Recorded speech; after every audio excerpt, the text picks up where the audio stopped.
Hey guys, TopCon here. Today I wanted to share with you 20 bits of knowledge about Age of Empires 4, so let's jump right into it. When someone goes to build a town center, if you look at the textures on the ground, it'll actually change a little bit. The enemy can actually see that texture too, so if you're quick, you can move a unit there and it'll block the villagers, delaying the town center. They will not be able to start building it until the units move. In this clip, my opponent repeatedly moves on top of my intended location. This can also be used to see into the fog of war if it's somewhere that you scouted earlier. Here I scouted at 3 minutes and 36 seconds, and the ground textures, they look totally normal. You see green grass. But for 1 second here, I pan my camera at 5 minutes and 40 seconds, and look at the grass now. There's a big brown square where my opponent built the town center. I do think that this trick works for other buildings as well, but it's really most noticeable with large structures like a town center. I'm sure when you played Age of Empires 4, you've noticed these icons on the map. Well, this is what they do. But one thing that you might not have noticed is that the icons will sometimes disappear from areas that you have no vision of. See here, if you look at the minimap, a relic actually disappears. What that means is that your enemy took that relic. Even though you have no vision of the area at the time, your minimap will still update to tell you if they took a relic, or even if they mined an entire gold mine, finished off the berries. Basically any resource that they depleted, it'll update on your minimap. So it's a good idea to pay attention to what was there before. You can use this to get an idea of when your opponent's probably going to be moving to another resource.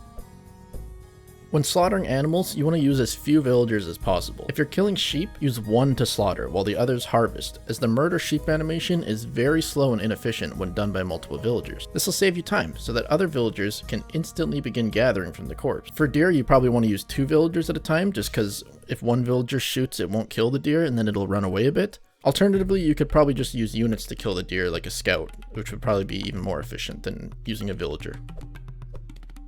Units near palisade walls can be hit from the other side, and sometimes by things that you wouldn't expect that are able to. One such example is here. My villagers can throw their Molotov cocktails at the rams through the wall. You can also do it with knights, because when the knights charge, they increase their range by 1, allowing them to hit a repairing villager on the other side of the wall and kill it. Sadly, I didn't have this one recorded, but I know it worked in the stress test that way at least. In Age of Empires 4, you can't use buildings to create a full wall the same way that you would in Age of Empires 2, but they can still be used to create choke points and mess up enemy unit pathing. I imagine in the future we're going to find a lot more ways to do this, but see here, my opponent's buildings actually allowed me to get my spearmen into an area where they cannot be surrounded by horsemen. You could probably use this defensively versus a player who's going heavy in cavalry in the same way, and maybe even build house choke points near lumber camps or something else to reduce the surface area of enemy horse raids, making it harder for them to escape or get in. If you ever forget what civilization you're playing against, or what age your opponent is in, you can open the tribute screen. This button is in the top right corner and you open it to see the info again. It will display the flag and whatever age they're in. The default keybind for this menu is F6, and it might be worth rebinding just to remember your enemy's age if you forget often. If an enemy scout in the early game stops nearby with sheep on his tail, pull one villager off to go and kill the sheep. You can deny them of a sheep and also leave a corpse in a spot that might be okay for you. As soon as you start the murder sheep animation, it'll kill them no matter how far away they get, so do not cancel the animation if the villager started. You can't delete your scouts. For some reason when you try to delete a scout, they drop to 0 health points and they won't die. They'll then start to regen health points really slowly from there on, back to full health. I'm guessing this is to prevent accidentally deleting your scout, but I'm not sure how that would happen. And while we're talking about deleting of units, you can hold the shift button to shift queue the deletion of the unit. So you can send villagers to complete a task and then send them to their death afterwards. One idea I had about this, and I'm not sure if this works, but it's worth trying in the future, maybe you can shift queue the deletion of your units when they're at risk of being converted, and they might delete themselves upon conversion, but I can't really think of any practical uses for that feature.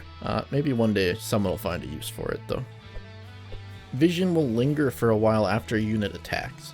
Be careful what you do with your units right after they attack, because it looks like the vision will linger for about 5 seconds. For example, in this game here, my opponent built a ram right after hitting my wall, and then the vision that was lingering actually showed me that he's making the ram, so be very careful about that.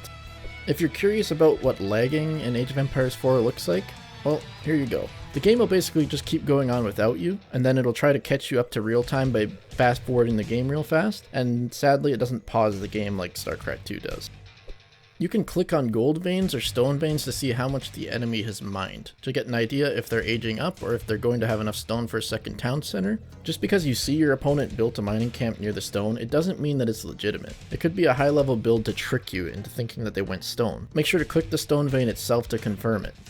Converted units keep whatever upgrades they had when you took them. In this game, I have not researched any blacksmith upgrades, but when I convert an enemy horseman, it's now a castle-aged horseman with +2 armor as well.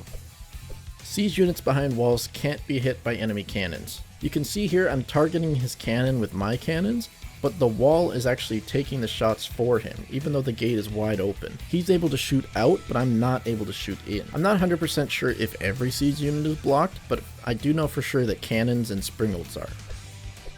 The upgrade at your mill that increases food gather rate does not actually change the gather rate for all types of food that you're gathering. So even though the upgrade reads that it increases the villagers' gathering rate for food by 15% and then up to 30% with multiple upgrades here, I know for sure it doesn't work on hunted creatures. So maybe it's just on farming and berries. I don't even know if it works on fishing yet. But just keep in mind that it doesn't seem to work the way it describes itself as working.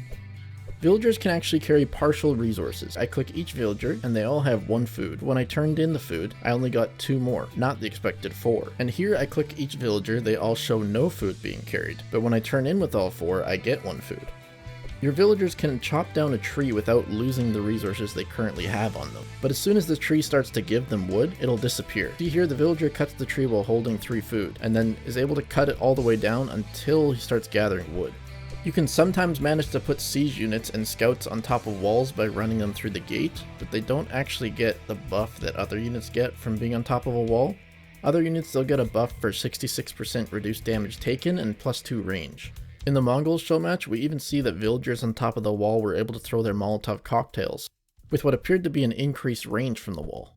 If you have multiple markets selected, you can use them to trade multiple times at the same price. Here you can see me selling 1000 stone for 900 gold. Normally when you sell 100 of a resource, it'll drop the price by 2, but this allowed me to get a larger trade all at once for a higher price, and it also only took 1 button press on the hotkey. It would allow for market trading to be done at better rates and with less APM if you have multiple markets. Maybe if you ever have a game where you accidentally build 2 markets, just hotkey them together so that you save button presses.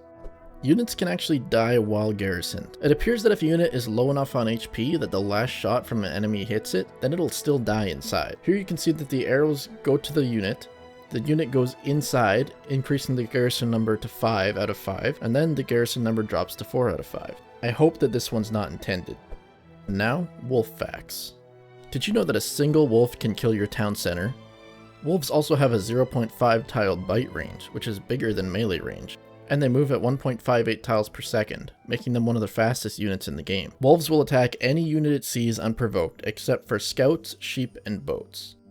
If a wolf attacks a villager who is working, the villager will not fight back, but if the villager is idle, it will turn around and defend itself. You cannot convert wolves to your religion. Wolves will survive a direct hit from a trebuchet for some reason, despite the trebuchet claiming that it hits for 150 damage and a wolf only having 30 HP. And I have no idea why that is. If you understand this last point, please explain it to me. Well everybody, that's all I've got for now. You know, a lot of this stuff is probably not that useful or not intended, but I think it's still good for people to know about. If you learned anything from this video, please give me a like because it does help out. And if you didn't learn anything, give a dislike. Be sure to subscribe for future content, and thanks for watching.